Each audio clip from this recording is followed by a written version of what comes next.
is this? My personnel file. We've already established that. Yeah, but this here, what is this? It's hard to say you're waving it so frantically. My contract, perhaps. Yes, it's your contract, but this part here, what is this? Well, again, it's hard to say with all that gesticulating. Perhaps if you calm down. Calm down? How can I calm down?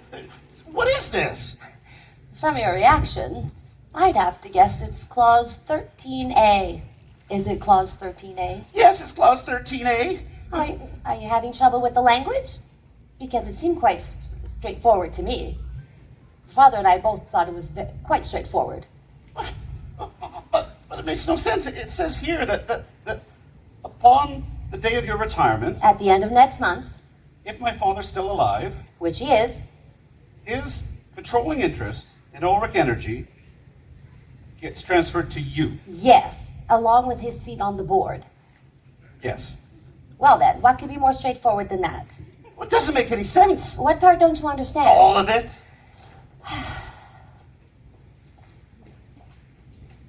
If your father is still alive when I retire, his controlling interest in Ulrich Energy gets transferred to me, along with his seat on the board. It's quite simple, really. Simple? It's not simple at all. It doesn't make any sense at all. I mean, why you? I've known your father a long time. Yeah, I know, I heard the stories. You worked at the bank where you did his business when you were just starting out. Your father was still working in the field back then, a freelance geologist searching for oil deposits. Yes, and he found one. I ran into him at a bar one night. We got talking, and he told me that he'd come into the city looking for someone to finance his discovery. He was convinced he'd found something big, but without one of the big companies to back him up, no one would lend him the money he needed. Well, of course not. The big companies would have just paid him a finder's fee, pushed him out, and kept all the oil for themselves. Exactly. Well, as I said, we met in a bar. We probably both had a bit too much to drink. And I will admit I had quite a crush on him in those days. He always was a handsome man. Well, it's hard to remember now exactly how it came about, but later that night we hatched a plan. I went into work the next morning and embezzled $500,000. You what? I don't understand. Seems quite straightforward to me. But what are you telling me? I'm telling you that the mysterious venture capitalist who provided the startup money for Ulrich Energy was me. I'm telling you that this company was founded on embezzled funds. I'm telling you that your father and I are crooks. So, about that transition, as you call it. You robbed a bank? How did you not get caught? Oh, I got caught. I served 5 years of an 8-year sentence after time off for good behavior. I am nothing if not well behaved. But the money. I made up a story about a handsome, sweet-talking stranger who seduced me. It was all his idea. Then he took off with the money, and I never heard from him again. I was young and foolish. So all of this, it's blackmail. You've been blackmailing my father all these years? I would never blackmail your father. He's always been good to me. Oh, so you're blackmailing me, is that it? I'm not blackmailing anyone. This was your father's idea. He said he wanted to leave the company in good hands. He trusts me. He trusts you, a convicted embezzler. A convicted embezzler who's worked here for 35 years. This is an outrage. You're not going to get away with this. I'll see to that. Calm down, Mr. Ulrich. You have a conference call to prepare for. Forget the conference call. This is an outrage. Hold that thought. What? Hello, Janine. It's Donna. Can you put Miss Weber on, please? Thanks, Janine. Hello, Ms. Weber? Mr. Ulrich was hoping you could sit in for him on the regional director's conference call. Something came up. But just tell Janine, she can take care of the details. Thanks, Miss Weber. What's that? I will, Miss Weber. Miss Weber asked me to remind you to make dinner reservations for tonight. Now, you were saying? I was saying that this is an outrage. How can you just sit there so calmly? It was a cottage, by the way. A cottage? What are you talking about? In case you were wondering, it was a cottage. Your generous gift? You bought me a cottage. Well, more of a lodge, really. A small lodge.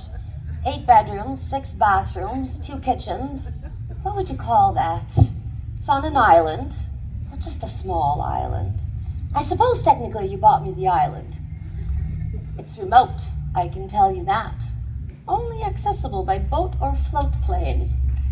And I knew you wouldn't want to inconvenience me, so you bought me a nice boat as well. A yacht. Well, just a small yacht. What would I do with a float plane? Ms. Shaw, this is outrageous. I'd hardly call it outrageous. Generous, yes. Dignified and tasteful. Certainly more appropriate than a watch under the circumstances, don't you think? And enough with this Miss Shaw. It's about time you started calling me Donna, don't you think? Your father always called me Donna. You leave my father out of this. My father's a good man. My father, he's done lots of Guilty charity. of felony conspiracy to embezzle $500,000? Yes, but that was so long ago. Your father is a good man. A generous man. Let's try to remember that, shall we? Why live in the past? What is it you want? Well, I could use a cup of coffee. Can I get you one, or did you want to go? I take cream and half a sweetener. Don't be flip, Miss Shaw. You know what I mean. I give in. You've got us over a barrel. You've got me over a barrel. What's it going to take to make you leave? Oh, I'm not going anywhere. Did you think I was going to leave? The cottage, the island, that's just for weekends, summer vacation, that sort of thing. No, I'm staying right here, taking my seat on the board, keeping an eye on my controlling interest in the company. I hope I haven't given you the wrong impression. You're not worried about yourself, are you, Barry? There's no need to feel threatened. As long as I'm around, there will always be a place for you at Ulrich Energy. You have my full confidence. Well, mostly. We'll have to talk more about your plans for this office, for instance. I'm not sure Ms. Jenkins is the right fit. We should leave her in marketing, maybe give her a bigger portfolio and see how she does. Here, you may want to take some notes. Now, the way I see it, we're not putting enough money into developing the American market and way too much into Europe. Times have changed. The political climate is shifting. Wait a minute. Am I going too fast? No, but this isn't right. No, I think it is. The American market's going to open up, and we're going to have to put out some real money if we want to be a player in South America. We're ignoring South America completely. We're ignoring South America because it's controlled by criminals. Criminals, Mr. Ulrich? Oh, we wouldn't want to get mixed up with criminals.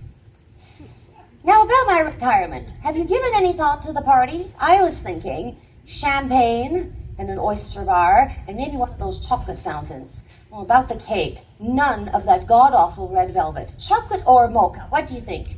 And I think you should wear your blue suit. We don't want you looking like you're going to a funeral. Are you getting all this, Mr. Ulrich? Shouldn't you be taking notes? Perhaps you'll need some help with this. Should we call Ms. Jenkins? We could put that Ivy League education to good use. Maybe put her in charge of hors d'oeuvres. Miss Shaw? Oh, Barry, what's with the Miss Shaw? Call me Donna. Why so formal? And it doesn't have to be chocolate or mocha. Lemon is nice, or buttercream. Why don't you surprise me? Surprise you? Yes. Now, why don't you run along and get us that coffee? No, wait, on second thought, I'll go. You should go sit at your desk where you belong.